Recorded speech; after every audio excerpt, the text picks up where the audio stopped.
Yes, ഈ ഒരു വീഡിയോയിലൂടെ നമ്മൾ വളരെ പ്രധാനപ്പെട്ട ഒരു കാര്യമാണ് നോക്കാൻ പോകുന്നത്. സോ അതിലേക്ക് പോകുന്നതിന് മുമ്പ് നിങ്ങളുടെ ലൈക്ക് എന്ന് പറയുന്നത് ഭയങ്കര ഇമ്പോർട്ടൻ്റ് ആണ്. സോ എല്ലാവരും ലൈക്ക് ചെയ്തിട്ട് മാത്രം വീഡിയോ മുന്നോട്ട് കാണാനായിട്ട് ശ്രമിക്കുക. സോ 300 നമ്മൾ ലൈക്കിൻ്റെ ടാർഗറ്റ് എന്ന് പറയുന്നത്. വെറും 2 സെക്കൻഡ് സമയം മാത്രം മതി നിങ്ങൾക്ക് ആ ഒരു ലൈക്ക് ചെയ്യാൻ. ISL 2024-25 സീസണിലെ ഏറ്റവും വില കൂടിയ 10 താരങ്ങളുടെ ലിസ്റ്റ് നമുക്കൊന്ന് പരിശോധിക്കാം. എന്തായാലും ഫസ്റ്റ് ആ ഒരു ലിസ്റ്റ് വായിക്കാം, എന്നിട്ട് അതിനെക്കുറിച്ച് കൂലായിട്ട് നമുക്ക് സംസാരിക്കാം. എന്തായാലും ഇതിൽ ഒന്നാമത് നിൽക്കുന്നത് ഉറപ്പായിട്ടും മോഹൻ ബഗാൻ സൂപ്പർ ജയൻസ് താരം നിങ്ങൾക്ക് എല്ലാവർക്കും അറിയായിരിക്കും, ജെയ്മി മക്ലാരനാണ്. രണ്ടാമത് ജേസൺ കമ്മിൻസ് ആണ്. 8 കോടി രൂപയാണ് അതിൻ്റെ മാർക്കറ്റ് വാല്യൂ. ജെയ്മി മക്ലാരൻ്റെ 12 കോടി. മൂന്നാമത് നമ്മുടെ ജീസസ് ജിമിനസ് ആണ്. 7.2 കോടി രൂപയാണ് അതിൻ്റെ മാർക്കറ്റ് വാല്യൂ എന്ന് പറയുന്നത്. നാലാമത് നമ്മുടെ പെട്രറ്റോസ് ആണ്. അതിൻ്റെ മാർക്കറ്റ് വാല്യൂ 7.2 കോടി രൂപയാണ്. പിന്നെ മുഹമ്മദ് അൻസിൻ്റെ ഫ്രാങ്കയാണ് അഞ്ചാമതുള്ളത്. 6.8 കോടി രൂപ മാർക്കറ്റ് വാല്യൂ. പിന്നെ അഡ്രിയാൻ ലൂണ 6.4 കോടി രൂപ മാർക്കറ്റ് വാല്യൂ. ഏഴാമത് ബൂമോസ് ആണ്. 5.6 കോടി. ഒഡീഷ FC ബൂമോസ് ആണ്. 5.6 കോടി രൂപയാണ് അതിൻ്റെ മാർക്കറ്റ് വാല്യൂ എന്ന് പറയുന്നത്. പിന്നെ എട്ടാമത് ഈ ഒരു സീസണിലെ ഏറ്റവും മികച്ച താരമാകുമെന്ന് എല്ലാവരും പ്രതീക്ഷിക്കുന്ന ഒരു താരം ജോൺ ടോറൽ. ഇതിൻ്റെ മാർക്കറ്റ് വാല്യൂ എന്ന് പറയുന്നത് 5.6 കോടി രൂപ. പിന്നെ ദിമിത്രോസ് ഡയമൻഡോസ് 9ാമത് 5.6 കോടി രൂപ തന്നെയാണ് അതിൻ്റെ മാർക്കറ്റ് വാല്യൂ. പിന്നെ 10ാമത് നമ്മുടെ നോവാ സുധയാണ്.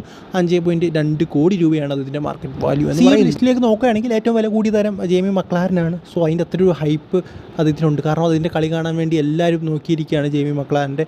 സോ ഒരു 12 കോടി മാർക്കറ്റ് വാല്യൂ. ഓസ്ട്രേലിയനെ ഏറ്റവും മികച്ച player, Australian top scorer, current top സ്കോററാണ്. ഏറ്റവും ഗോൾ അടിച്ചിട്ടുള്ള ഈ ലീഗ് ഏറ്റവും ഗോൾ അടിച്ചിട്ടുള്ള താരം അദ്ദേഹമാണ്. അദ്ദേഹം ഇന്ത്യൻ സൂപ്പർ ലീഗിൽ അതിൻ്റെ പ്രൈം ടൈമിൽ തന്നെ കളിക്കാൻ വരുന്നു. സോ അതുകൊണ്ട് തന്നെ എല്ലാവരും ശ്രദ്ധിച്ചിരിക്കുന്നത് ജെയ്മി മക്ലാരനിലാണ്. പിന്നെ കമ്മിൻസിൻ്റെ കാര്യമൊന്നും ഞാൻ പറയുന്നില്ല. പിന്നെ ഇതിൽ ജിമിനസ്. സോ ജിമിനസും എല്ലാവരും ശ്രദ്ധ കൊടുക്കുന്ന ഒരു താരം തന്നെയാണ്. കേരള ബ്ലാസ്റ്റേഴ്സ് ഏതാണ്ട് 7.2 കോടി രൂപ മാർക്കറ്റ് വാല്യൂ ഉള്ള താരം. അതും മറ്റൊരു ടീമിന് വേണ്ടി കളിച്ചുകൊണ്ടിരുന്ന ഗ്രീസ് ടോപ്പ് ടയർ ലീഗ് കളിച്ചുകൊണ്ടിരിക്കുന്നത്. ഈ ഒരു സീസൺ അവർ തുടങ്ങി 24-25 സീസണിൻ്റെ ഭാഗമായിരുന്നൊരു താരത്തെ കേരള ബ്ലാസ്റ്റേഴ്സ് സ്വന്തമാക്കിക്കൊണ്ട് വരുന്നു. അതുപോലെ തന്നെ പെട്രറ്റോസിൻ്റെ കളിയൊക്കെ നമുക്ക് എല്ലാവർക്കും അറിയാം. പിന്നെ ഫ്രാങ്ക്, അദ്ദേഹത്തിൻ്റെ കളി ഞാൻ കണ്ടിട്ടില്ല. സോ അതിൻ്റെ കളി കാണാനും ഞാൻ നോക്കിയിരിക്കുക. അദ്ദേഹത്തിന് ഇത്ര വലിയ മാർക്കറ്റ് വാല്യൂ ഉണ്ടെന്ന് എനിക്കറിയില്ലായിരുന്നു. ഏതാണ്ട് 6.8 കോടി രൂപയൊക്കെ. എന്തായാലും അദ്ദേഹം ഒരു വമ്പൻ താരം തന്നെയാണ് ഈ ഒരു ലിസ്റ്റിലേക്ക് നോക്കുകയാണ്. പിന്നെ അഡ്രിയാൻ ലൂണ, അതിൻ്റെ കാര്യം ഞാൻ പ്രത്യേകിച്ച് പറയേണ്ട ആവശ്യമില്ല. സോ ബൂമോസ്, അദ്ദേഹം കുറച്ച് ഫോം ഔട്ടാണ് കഴിഞ്ഞ സീസണിലൊക്കെ. സോ ഈ ഒരു സീസൺ അത് അങ്ങനെ ആവില്ല എന്ന് നമുക്ക് വിചാരിക്കാം. പിന്നെ ജോൺ ടൊറൽ, എല്ലാവരും നോക്കുന്നൊരു താരമാണ് ജോൺ ടൊറൽ എന്ന് പറയുന്നത്. കാരണം വലിയ പ്രതീക്ഷ തന്നെ അദ്ദേഹത്തിലുണ്ട്. കാരണം ആഴ്സണലിൻ്റെ യൂത്ത് അക്കാഡമിയിലൊക്കെ വന്നൊരു താരമാണ്.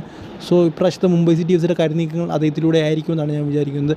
പിന്നെ ദിമിത്രോസ് ഡയമൻഡോസ്, നമുക്കറിയാം അദ്ദേഹം കഴിഞ്ഞ ടോപ്പ് സ്കോററാണ്.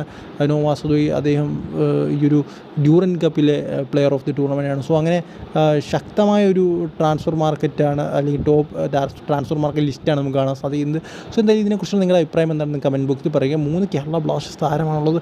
സോ ആ ഒരു രീതിയിൽ കേരള ബ്ലാസ്റ്റേഴ്സ് പൈസ മുടക്കുന്നില്ല എന്ന് പറഞ്ഞു കഴിഞ്ഞാൽ അത് നമുക്കൊട്ടും അക്സെപ്റ്റ് ചെയ്യാൻ സാധിക്കുന്നില്ല. പൈസ മുടക്കുന്നുണ്ട്, ബട്ട് അതൊരു ഡൊമസ്റ്റിക്കിൽ അത് വേണ്ട വിധത്തിൽ മുടക്കുന്നില്ല എന്നുള്ളതാണ് വിഷയം എന്ന് പറയുന്നത്. ഡൊമസ്റ്റിക്കും അതുപോലെ തന്നെ ഫോറിനും ഒരുപോലെ വന്നാലേ നമുക്ക് ശക്തമാകാൻ സാധിക്കത്തുള്ളൂ. ഈ ഒരു ഫോറിൻ മാത്രം നമ്മൾ ഒത്തിരി മുടക്കിയിട്ട് ഡൊമസ്റ്റിക്ക് നമ്മളൊന്നും ചെയ്യാതിരിക്കുന്നത് ശരിയായിട്ടുള്ള കാര്യമാണെന്ന് എനിക്ക് തോന്നുന്നില്ല. സോ എന്തായാലും കേരള ബ്ലാസ്റ്റേഴ്സിൻ്റെ 3 പ്ലേയേഴ്സ് ഈ ഒരു ലിസ്റ്റിലുണ്ട്.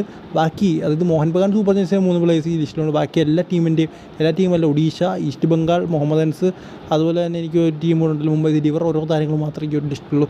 സോ ഇത് വലിയ കാര്യമായിട്ട് എടുക്കേണ്ട ഒരു കാര്യമല്ല. ട്രാൻസ്ഫർ മാർക്കറ്റ് വാല്യൂ എന്ന് പറയുന്നത് ചിലപ്പോൾ ഇതിൽ കൂടുതൽ സാലറി കൊടുക്കുന്ന താരങ്ങൾ കാണും ഈ ലിസ്റ്റ് ഇല്ലാത്ത തന്നെ. സോ എന്തായാലും ഇതിനെക്കുറിച്ച് നിങ്ങളുടെ അഭിപ്രായം കമൻറ്റ് ബോക്സിൽ പറയാം. അടുത്ത വീഡിയോയിൽ കാണുന്നവർ ഗുഡ് ബൈ.